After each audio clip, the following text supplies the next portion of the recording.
கேட்டால் நம்ம சொத்தையெல்லாம் சொல்ல மாட்டோம். முதல்ல உயிர் தான், உயிர் மேலே தான் ஆசை. வேறு எதை வேணாலும் இழந்தால் மீண்டும் பெற்றுக்கொள்ளலாம், இதை இழந்தால் பெற முடியாது. எல்லாம் இந்த உயிருக்காக தான் நம்ம போராடிட்டு இருக்கிறோம். அந்த தாங்களுடைய உயிரை காட்டிலும் ராமனை விரும்புகிறார்கள். தலைவா நீதான் என் உசுரு அப்படிங்கிறானே, அதுதான் இது. கற்றவர்களும் விரும்புகிறார்கள், கற்றில்லாதவர்களும் விரும்புகிறார்கள் என்பது மிக முக்கியமானது. ஏன்னா கற்கின்றவர்கள், படித்தவர்கள் ஒருத்தரை விரும்பினா படிக்காதவர்கள் விரும்புவார்னு சொல்ல முடியாது. படிக்காதவர்களுக்கு பிடிச்ச ஒருத்தன் படித்தவர்களுக்கு பிடிக்குமான்னு சொல்ல முடியாது. அரசியலில் கூட கணக்கு போடுவாங்க, சொல்லுவாங்க இவங்களுக்கு கிராமத்துப்புற ஓட்டு நிறையா கிடைக்கும், இவங்களுக்கு நகர்ப்புறத்து படித்தவர்கள் ஓட்டு கிடைக்கும் என்றெல்லாம் அரசியலில் கூட கணக்குகள் போடுவார்கள். ஏன்னா அவங்களுக்கு பிடிச்சது இவங்களை கற்றவருக்கும் பிடிக்கும், கற்காதவருக்கும் பிடிக்கும் என்று சொன்னார். இப்போ ராமன் சிறந்தவன் சொல்லிட்டு கற்றவரும் கற்காதவரும் விரும்புவார்கள், உண்ணும் நீரினும் உயிரினும் ஒப்பர், அதெல்லாம் சரி. முதல்ல ஏன் சீதையின் சிறப்பை சொல்லி அப்புறம் ராமனுக்கு முடிச்சு விட்டலாம் என்று சொன்னார்னா, ஒரு ஆடவன் எவ்வளவு சிறந்தவனாக இருந்தாலும் அவனுக்கு வாய்க்கின்ற மனைவியை பொறுத்துத்தான் அவன் தன்னுடைய நல்ல தன்மைகளை காப்பாற்றிக் கொள்ள முடியும். அதுக்கு முன்னால் அவன் எவ்வளவு சிறந்தவனாக இருந்தாலும் சரி, வாய்க்கின்ற மனைவி சிறந்தவளாக இல்லாவிட்டால் அவன் நல்ல தன்மைகளை காப்பாற்றிக் கொள்ள முடியாது. பெரிய ஆழ்வார் மாதிரி உட்கார்ந்துருக்கார் கனகராஜன். கோமங்கல் புதூரில் வேணுகோபால் பெருமாள் சுவாமி கோயிலில் பெரிய கைங்கரியம் பண்ணுகின்ற என்னுடைய அன்பு மாணவர் ஆழ்வார் மாதிரி உட்கார்ந்துருக்கிறாரே.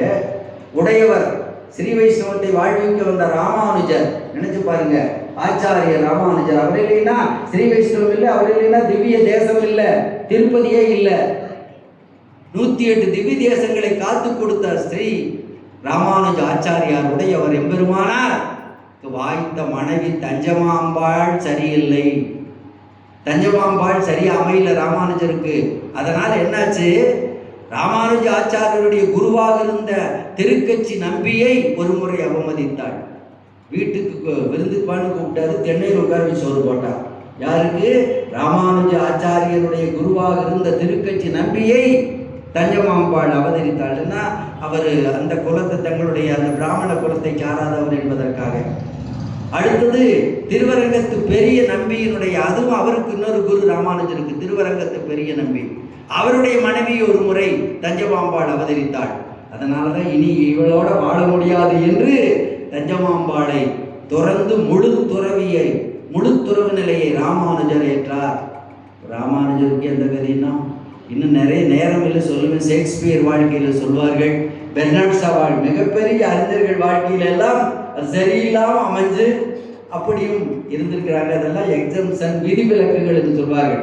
ஆனால் சாதாரண மனிதர்களுக்கு நல்ல மனைவி வாய்த்தால்தான் அவன், அதனால்தான் அவளுக்கு சகதர்ம பத்தினின்னு பேர்.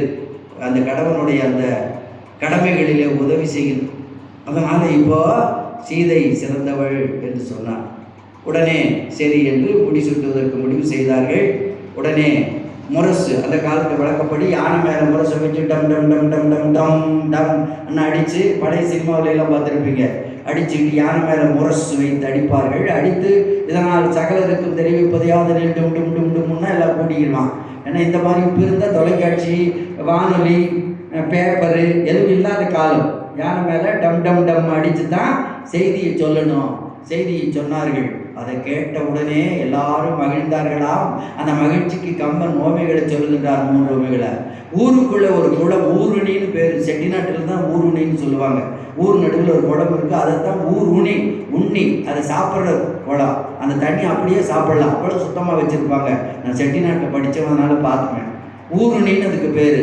ஊருணியில் நீர் நிறைந்தால் யாராவது கவலைப்படுவார்களா? நேற்று வரைக்கும் வறண்டு கிடந்தது, இன்னைக்கு பாடுறா இதுக்கு வந்த வாழ்வுன்னு யாராவது கோபப்படுவாங்களா, பழிப்பாங்களா?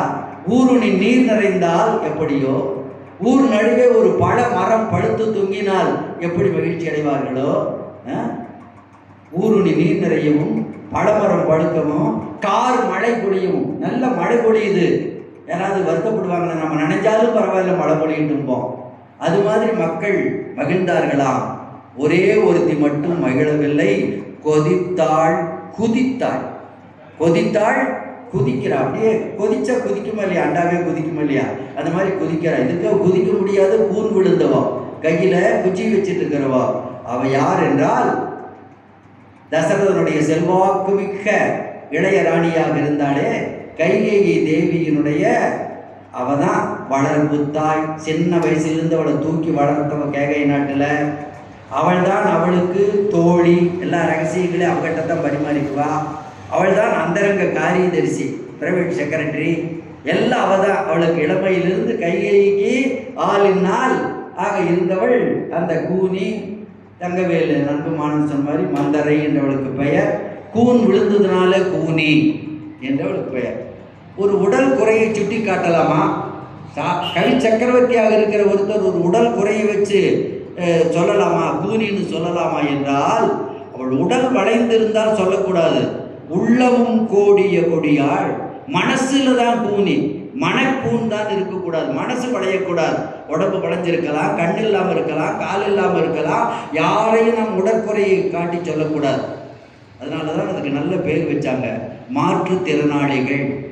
ஒரு கண் இல்லை கால் இல்லைன்னு சொல்லக்கூடாது. அவங்களை என்ன சொல்லணும்? மாற்றுத்திறன். இவர்களுக்கு இந்த திறன் இல்லை, மாற்றுத்திறன் என்று. அந்த மாதிரி இவ கூன் விழுந்ததுனால உள்ளம் கூனியவள். அதனால இப்போ அவ